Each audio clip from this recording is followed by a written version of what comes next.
काशी के एक बड़े विद्वान संत हुए, बड़े सिद्ध संत हुए और पूरे भारतवर्ष में उनकी बड़ी मान्यता थी। श्री राम गुलाम दास जी करके सिद्ध संत थे। उन्होंने मानस की कथा के लिए बड़े अच्छे शब्द बोले। उन्होंने कहा है, बन मानस हूँ बन मानस जात, जो मानस में नित मानस राखे, भावे नहीं कविता काऊ और की, जो तुलसी रस माधुरी चाखे। सार की बात सुनो धरि ध्यान, जे राम गुलाम असत्य न भाखे, एक दिना मिल जाएंगे राम, जो मानस माही लगी रहे आंखें। यानी पूरी कथा का निचोड़ कह दिया, एक दिना मिल जाएंगे राम, जो मानस माही लगी रहे आंखें। केवल मानस को देखते ही रहोगे, उलट पुलट करते रहोगे, और जब कोई चीज को देखा जाता है तो वो अंदर समाने लगती है, मन में आने लगती है। और मैं 20 साल से बोल रहा हूं और अनुभव भी है कि भगवान की प्राप्ति का, भगवान के मिलन का, भगवान के दर्शन का इस कलिकाल में कोई दूसरा साधन नहीं है, केवल राम कथा। राम कथा गाइए, राम कथा पढ़िए, राम कथा सुनिए, राम कथा गुनगुनाइए। राम दर्शन की राम कथा गारंटी देती है। गोस्वामी जी ने भी लिखा है, भव सागर चह पार जो पावा, भव सागर चह पार जो पावा, भव सागर चह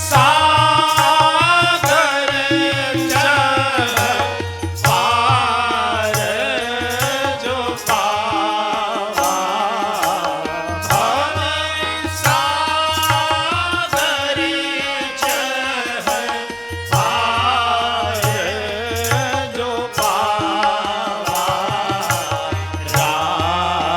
राम कथा साथ दृढ़ नावा, राम कथा साथ दृढ़ नावा। निज संदेह मोह भ्रम हरनी, निज संदेह मोह भ्रम हरनी, राम कथा भव सरे कातरनी, राम कथा भव सरे कातरनी। गोस्वामी जी कहते, भवसागर पार करना चाहते हो, कुछ मत करो, श्री राम कथा में जाकर बैठ जाओ। भवसागर चह पार जो पावा, राम कथा ता कहूँ दृढ़ नावा। ये इतनी मजबूत नाव है कि इसमें कोई छेद हो ही नहीं सकता है, जिसके कारण जल नाव में चला जाए और नाव को डुबो दे। ये सब प्रकार के भ्रमों को समाप्त करके और भगवान के श्री चरणों में पहुंचाने का एकमेव अगर कोई साधन है इस कलिकाल में। सतयुग में ध्यान धारणा समाधि थी, त्रेता में यज्ञ आदि थे, द्वापर में सेवा पूजा थी, कलिकाल में केवल जाहे जैसे भाव कुभाव अनख आलस हो। केवल अनिल जी पर एहसान करने के लिए अगर कथा में आ गए, यार हम तो अब कोई जाते जूते नहीं, हमारी तो कोई रुचि नहीं है, अब कंसल जी का फोन आया है, जाना तो पड़ेगा, चेहरा तो दिखाना पड़ेगा, केवल इस ठसक में भी आ गए तो अभी बेड़ा पार हो जाएगा, कुछ करने की जरूरत है। कुछ करने को। जिसको भी भगवान मिले हैं कथा से ही मिले हैं, कथा में ही मिले हैं और कथा से ही मिले हैं। विभीषण सबसे बड़ा उदाहरण है। विभीषण भगवान के पास आ गए। भगवान ने कहा विभीषण हमारे पास तो इतनी आसानी से आ नहीं सकता, जन्म जन्म मुन यतन कराही अंत राम के यावत नहीं, तुम मेरे पास तक पहुंच कैसे गए? विभीषण ने कहा भगवान आपकी कथा सुनी थी, श्रवण सुयश सुनी आए हूँ।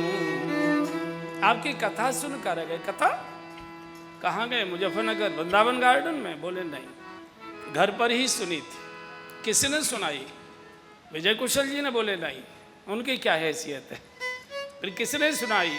बोले श्री हनुमान जी ने। तब हनुमंत कही सब राम कथा।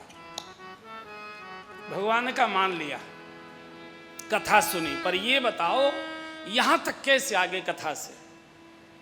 विभीषण जी ने कहा कि भगवान श्री हनुमान जी ने आपकी ऐसी कथा सुनाई, ऐसी कथा सुनाई कि कथा सुनते सुनते मेरे मन में ये लालसा पैदा होने लगी कि जिनकी कथा इतनी सुंदर है वो स्वयं कितने सुंदर होंगे, जरा एक बार चलकर उनका भी दर्शन कर लें। जिसकी कथा इतनी सुंदर, आपसे कोई किसी व्यक्ति की तारीफ करे तो आपके मन में आने लगता है यार हम भी कभी मिलेंगे उससे, हम भी कभी देखेंगे। तो कथा भगवत दर्शन की लालसा पैदा करा देती है। और आप यहाँ जितने बैठे हो सबका अनुभव है। किसी भी चीज की अगर मन में लालसा है, मान लो चाट खाने की लालसा है, तो गोल मार्केट का कोई पता भी बता देगा आपको कि यार कहीं चक्कर में नहीं, तुम गोल मार्केट जाओ, ऐसी बढ़िया चाट मिलती है, तबीयत प्रसन्न हो जाएगी। यहाँ कई ऐसे बैठे हैं जिनके साथ हमने वहाँ चाट खाई है। तो लालसा जब मन में होती है तो लाल जी रास्ता भी दे दिया करते। नाम तुम्हारा तारनहारा, नाम तुम्हारा तारनहारा, जाने कब दर्शन होगा, जिसकी महिमा इतनी सुंदर, वो कितना सुंदर होगा, वो कितना सुंदर होगा। नाम तुम्हारा तारनहारा, नाम तुम्हारा तारनहारा, जाने कब दर्शन होगा, जिसकी महिमा इतनी सुंदर, वो कितना सुंदर होगा, वो कितना सुंदर होगा, वो कितना सुंदर होगा। जिसकी कथा सुंदर है उसके सौंदर्य को देखने की लालसा पैदा होती है। जिसको भी मिले हैं भगवान कथा से ही मिले, और इस कथा को सब सुनते हैं। आपके लिए तो ऐसी हॉल तैयार किया गया है, निमंत्रण दिए गए हैं, कई कई बार आपको रिमाइंड कराया गया होगा, याद कराई गई होगी, जरूर आइए जरूर आइए। अरे इस कथा का तो कोई किसी प्रकार भूल से भी समाचार हो जाए कि वहाँ कथा हो रही है, देवलोकों के सब देवी देवता छोड़कर अपने लोकों को दौड़ कर आते हैं। कथा हेतु विधि भवन बिहाई, सुमिरत शारद आवत धाई। संपूर्ण तीर्थ जहाँ कथा होती है आके निवास करने लगते हैं। तत्रैव गंगा यमुना च वैणी गोदावरी सिंधु सरस्वती च, सर्वान तीर्थान बसंत तत्र। 7 दिन तक वो यही निवास करेंगे। परमहंस मोक्ष की आत्माएं जो मोक्ष में परमहंस अवस्था में जीवन मुक्त महामुनि जेऊ, हरिगुण सुनई निरंतर तेऊ। इस कथा को सब सुनते, भगवान स्वयं सुनते हैं। और हनुमान जी तो प्रभु चरित्र सुनवे के ही सुने। इसको सुने, समय निकाल कर सुने, थोड़ा नुकसान उठाकर भी सुने, फजियत सहकर भी सुने। और ये सुनने से ही बेड़ा पार करती है। कई लोग ऐसा कहते मैंने सुने हैं, सुनने से नहीं होता, इसको जीवन में उतारना चाहिए, इसको कथा को आचरण में उतारिए तब न लाभ होगा, सुनने से क्या होता है। वो गलत कहते हैं, वो कथा की महिमा भी नहीं जानते हैं और कथा का अपमान भी करते हैं ये बोलकर।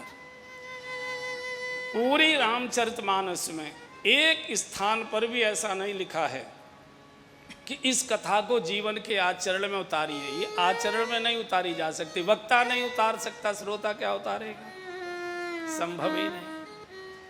कई औषधियाँ ऐसी होती है जो सटकी जाती है, कई औषधियाँ ऐसी होती है शरीर पर मली जाती है, कई औषधियाँ ऐसी होती है जो इंजेक्शन से चढ़ाई जाती है। ये राम कथा की ये भवरोग को दूर करने की कथा रूपी ऐसी औषधि है, इसको कान से सुन लीजिए और भवरोग दूर भाग जाता है, आपके पास आए, केवल सुन। अंत में गोस्वामी जी ने लिखा है, रघुवंश भूषण चरित यह नर कहि सुनहि जे गावहि।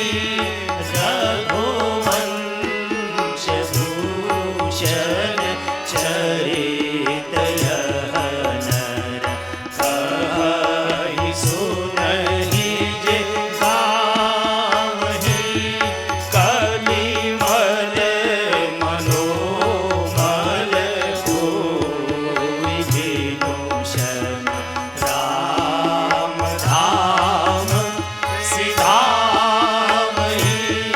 कलिमल मनोमल कोइ विदूषण राम धाम सिधावहि। रघुवंश भूषण चरित यह नर। एक शब्द नहीं लिखा है कि इसको जीवन में उतारिए। रघुवंश भूषण चरित यह नर कहाँ है हमारे लिए, सुन ही आपके लिए और गाव ही हम सब के लिए। कहीं नहीं लिखा कि इसको जीवन में उतारिए, कोई बिल्कुल जरूरत ही नहीं है फजियत, केवल सुन भर लीजिए, बेड़ा पार होगा, बेड़ा पार। और सारे शकुन इस कथा में विराजमान होते, संपूर्ण शकुन यहाँ विराजमान होते। गोस्वामी ने 7 शकुन बताए हैं, सुधा साधु सुरतरु सुमन और सुफल सुहावनी बात। तुलसी सीता पति भगति सगुन सुमंगल सार। ये 7 सुमंगलमय ये शकुन है। सुधा, सुधा माने अमृत, कहीं नहीं मिलेगा, कथा में आ जाइए। तब कथामृतम, कथामृत है। तप्त जीवनम कविभिरीडितम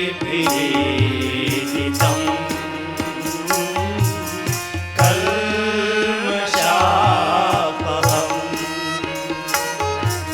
श्रवणमङ्गलम् श्रीमदागतम्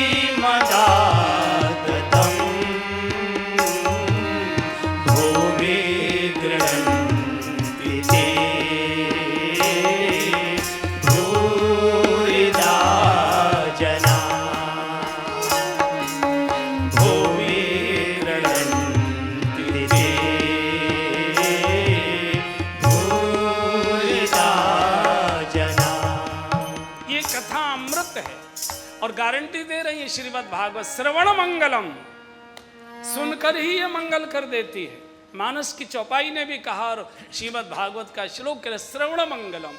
तो कथा में आइए, अमृत पान करने को मिलेगा। सुधा साधु, कथा में साधु का दर्शन होगा। देखो साधु हमारे सामने भी तो विराजमान हैं ही, लेकिन तात ते भरत तुम सब विधि साधु, तात भरत तुम सब विधि साधु, राम चरण अनुराग अगाधु, राम चरण अनुराग अगाधु।